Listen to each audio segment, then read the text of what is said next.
It started with calls for an investigation into Brittney Griner. I would love to see some type of an official investigation on Brittney Griner to determine, is this person intersex? Is this person trans? But now, a leaked medical report from WNBA management has confirmed the rumors, and it turns out even Brittney's parents were reportedly involved in the cover-up. His mother is the insane one. She forced him to live as a female right up through high school. And with this information out, Adam Silver has been forced to take drastic measures. Accordingly, effective immediately, I am banning... There's a lot to unpack here, so let's break it down. The hormone controversy that shocked the world.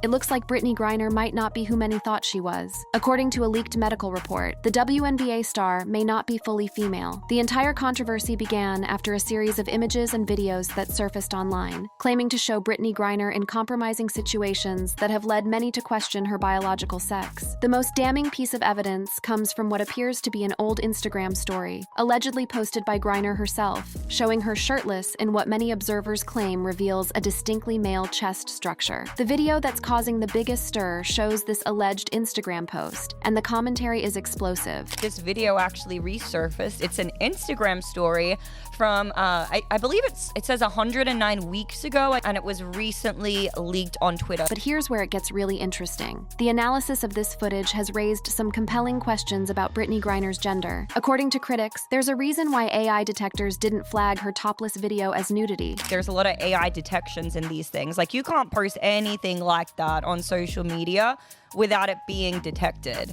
And so, I mean, whatever AI detection, glanced over this thing, did not flag it. Like, they clearly was like, okay, this is just a man with their chest exposed. Think about that for a moment. Instagram's sophisticated AI systems, designed to detect and flag female nudity, apparently didn't recognize this as content that needed to be censored. These are the same systems that can identify and flag women's bodies with remarkable accuracy. Yet somehow, this content sailed through without any restrictions. So clearly whatever AI detection system was used when Brittney posted this and it stayed up for 106 weeks, was not like, oh, this is a bare female chest, we have to take this down. It obviously assumed that Brittney was male, and therefore being topless on the platform was totally fine. It did not constitute as nudity. One of the most compelling aspects of this investigation involves what's not visible in these images. If Griner had transitioned from male to female or had undergone any form of chest surgery, there would be clear surgical scars. Is Brittney trans then? What's the situation here? But as we can see, this is the picture, right, Kelly?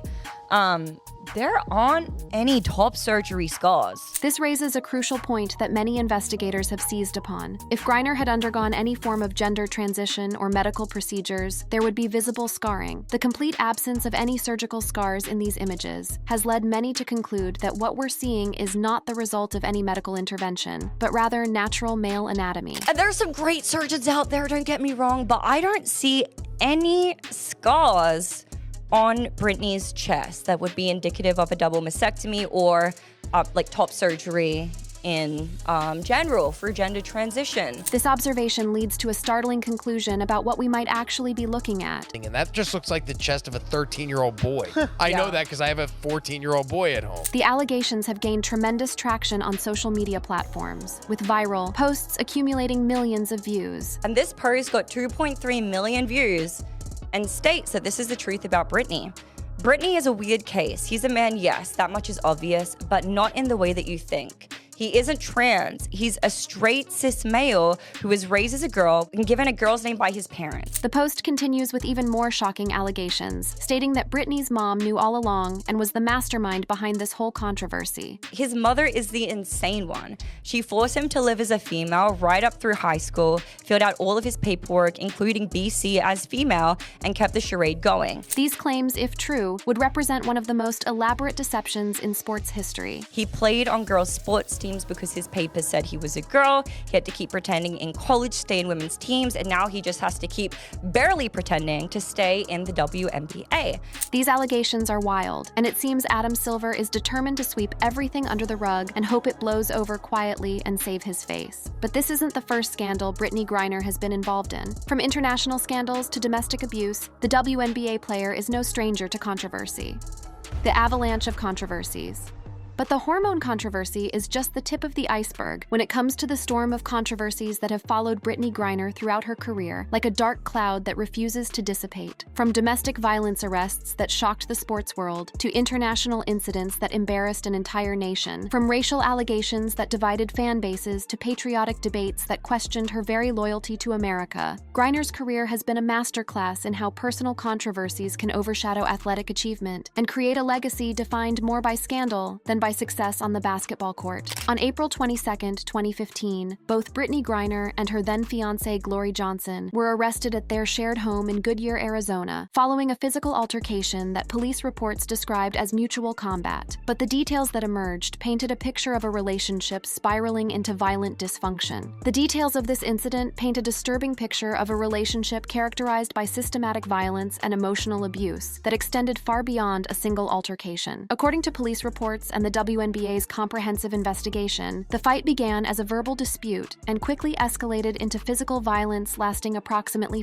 6 minutes, during which both women engaged in behavior that demonstrated a complete breakdown of civilized interaction and raised serious questions about their psychological stability and capacity for healthy relationships. The altercation involved wrestling, punches, and the throwing of objects, with Griner reportedly taking the lead in escalating the violence by throwing a ceramic glass dog bowl at a wall, shattering it in a display of rage that shocked even the responding officers. Witnesses, including Johnson's sister, described being unable to separate the fighting couple, fearing serious injury might occur, painting a scene of violence so intense that trained adults felt powerless to intervene safely. The scene was described as chaotic and dangerous, with both women sustaining injuries that required medical documentation and police photography. Griner suffered lacerations on her right wrist, scratches, and a bite wound on one finger, while Johnson sustained a scratch above her lip, causing bleeding, a cut lip, and a diagnosed concussion. What makes this incident particularly troubling is how it unfolded in the aftermath and revealed a pattern of manipulative and callous behavior that suggested deeper psychological issues.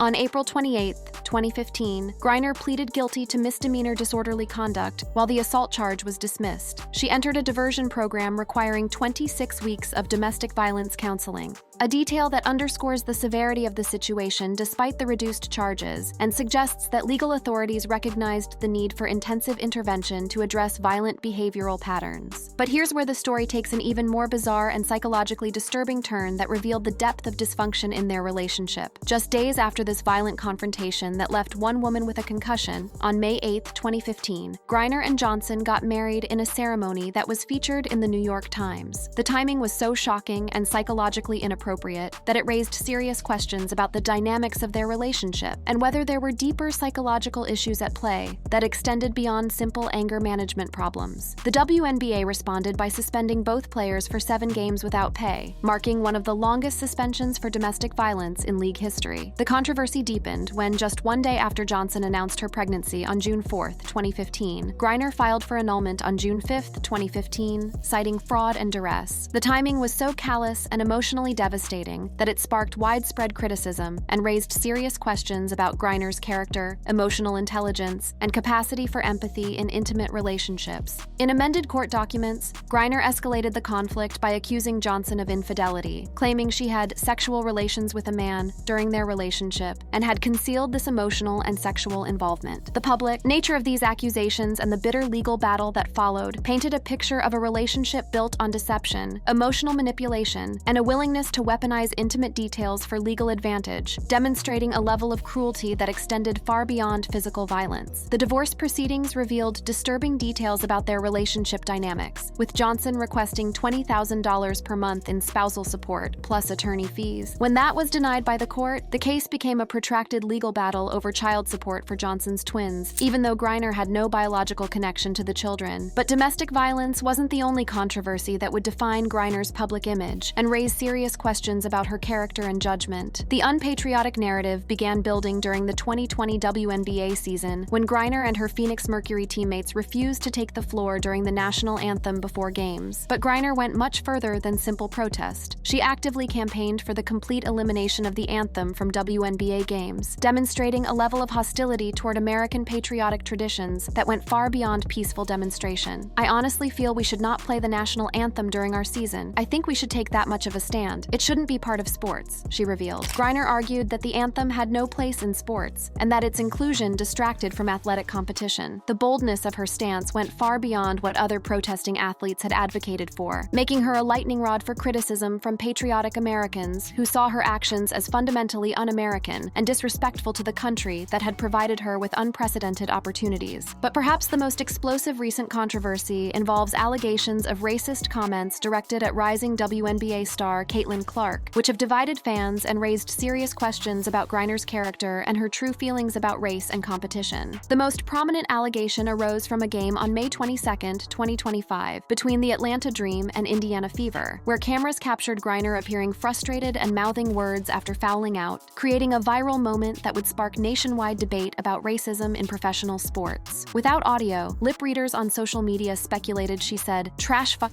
girl," interpreting it as a racist remark aimed at Clark. The clip went viral, with conservative commentators demanding WNBA action and making accusations about tolerating racism in the league, while others defended Griner and questioned the reliability of lip-reading analysis in determining what was actually said. When asked about the incident on June 15, 2025, Griner's response was evasive and unsatisfying. "I remember fouling out, being mad. I really can't remember what I said, honestly," and denied any racial intent when pressed. This non-denial denial only fueled more criticism and speculation about what she actually said, with many interpreting her inability to remember her own words as evidence of guilt and an attempt to avoid accountability for racist language. She later clarified and said that even though she didn't remember what she said, she would never use that type of language. You said you didn't remember what you said during that viral moment after you fouled out against the Indiana Fever. A lot of people believe what you said was effing white girl or effing white girls.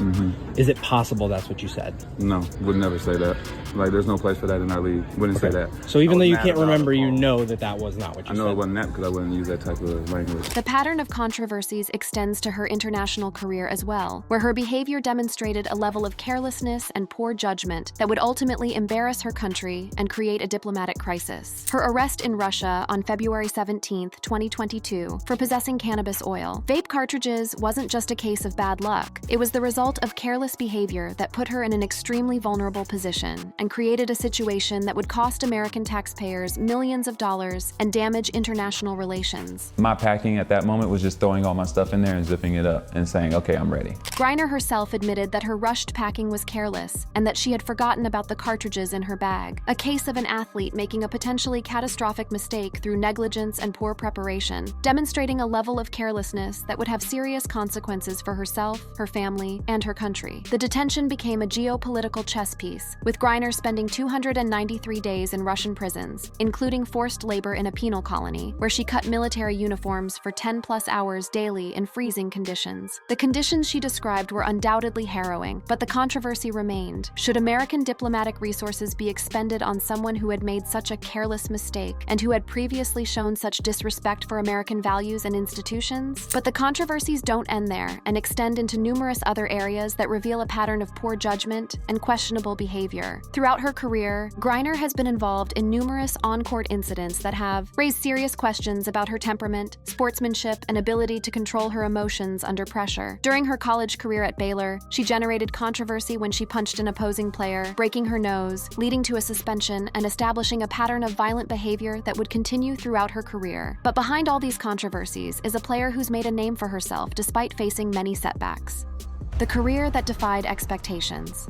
Born on October 18, 1990, in Houston, Texas, to Raymond Griner, a Harris County deputy sheriff and two-tour Vietnam War veteran, and Sandra Griner, Brittney's path to basketball greatness began in the most unlikely circumstances and was shaped by experiences that would profoundly influence her worldview, her approach to competition, and her understanding of her place in society. Her childhood was marked by relentless bullying and harassment that would have broken most young athletes before they ever reached their potential, but which may have also forged the psychological resilience that would enable her to dominate basketball in ways that challenged conventional understanding of human athletic capability. Growing up as the youngest of 4 children, Griner faced extraordinary challenges due to her exceptional height, deep voice, and physical characteristics that set her apart from her peers in ways that went far beyond typical childhood differences. The bullying she endured wasn't casual teasing about being tall. It was systematic harassment that targeted her most vulnerable characteristics and challenged her very identity as a female, creating psychological trauma trauma that would influence her perspective on gender, identity, and social acceptance for the rest of her life. Definitely always felt like I was the outsider. You know, I vividly remember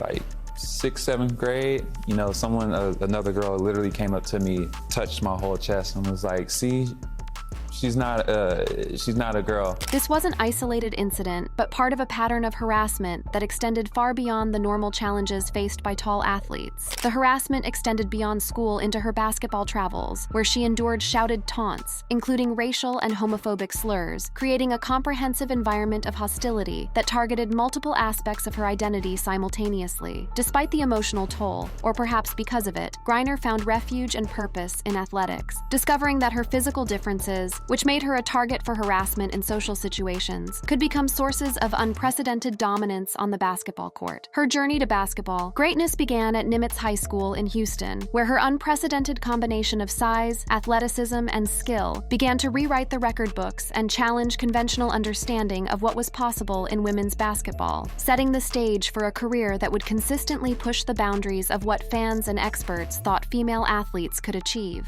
As a senior at Nimitz High School, Griner led the Cougars to the Texas 5A girls basketball state championship game, demonstrating leadership and competitive drive that extended far beyond individual statistical achievement. But it wasn't just her team's success that caught attention. It was the way she dominated games in ways that had never been seen in women's basketball, displaying a combination of size, athleticism, and skill that challenged fundamental assumptions about the capabilities of female athletes and raised questions about whether traditional gender categories adequately captured the full spectrum of human athletic potential. She set a single-game record with 7 dunks against Aldine High School and totaled 52 dunks in 32 games that season. Statistics that were unprecedented in women's basketball and demonstrated a level of athletic ability that had traditionally been associated exclusively with male athletes. Her high school dominance was so unprecedented that Houston Mayor Bill White declared May 7, 2009 as Brittney Griner Day in recognition of her achievements. The viral YouTube video of her dunks amassed over 6.6 million views, earning her a meeting with NBA legend Shaquille O'Neal, who nicknamed her the Great BG. This mainstream attention was unprecedented for a female high school basketball player and signaled that Griner represented something entirely new in the sports landscape, an athlete whose capabilities challenged traditional gender categories and captured the imagination of fans who had never seen such dominance in women's athletics. Her college career at Baylor University from 2009 to 2013 established her as the most dominant player in women's college basketball history, while also raising increasingly persistent questions about the biological basis for her unprecedented achievements. Her freshman season statistics read like something from a video game or science fiction, rather than realistic athletic achievement. 18.4 points, 8.5 rebounds, and 6.4 blocks per game over 35 games, setting an NCAA single-season record with 223 blocked shots. She became the 7th woman to dunk in a college game, and the 2nd to dunk twice in one game during a 99-18 win over Texas State in January 2010, but her impact went far beyond individual achievements. She was fundamentally changing how the game was played, what fans expected from women's basketball, and challenging the very assumptions that underlay gender-segregated competition in collegiate athletics. She graduated with a bachelor's degree in education in 2019 and holds NCAA records that may never be broken. Career blocks, 748, dunks, 18, and is the only player with 2,000 points and 500 blocks. These aren't just impressive statistics. They represent a level of dominance that suggests biological advantages that extend far beyond normal variation in athletic ability and raise serious questions about the fairness of her competing in traditional female categories. Her transition to professional basketball was seamless and immediate, suggesting that her college dominance wasn't simply a product of facing weaker competition, but reflected genuine capabilities that transcended traditional understanding of female athletic potential. Selected first overall by the Phoenix Mercury in the 2013 WNBA draft, she made an immediate impact, becoming the first WNBA player to dunk twice in one game during her debut on May 27, 2013, against the Chicago Sky. Her WNBA career statistics through 2024 tell the story of sustained dominance that has never been matched in women's professional basketball: 17.7 points per game, 7.4 rebounds per game, and 2.7 blocks per game over 313 career games. She has led the league in blocks 8 times, 2014 to 2016, 2018 to 2019, 2021 to 2023, and won WNBA championships with Phoenix in 2014 and 2021, establishing herself not just as an individual statistical leader, but as someone whose presence could single-handedly alter the championship prospects of any team fortunate enough to acquire her services.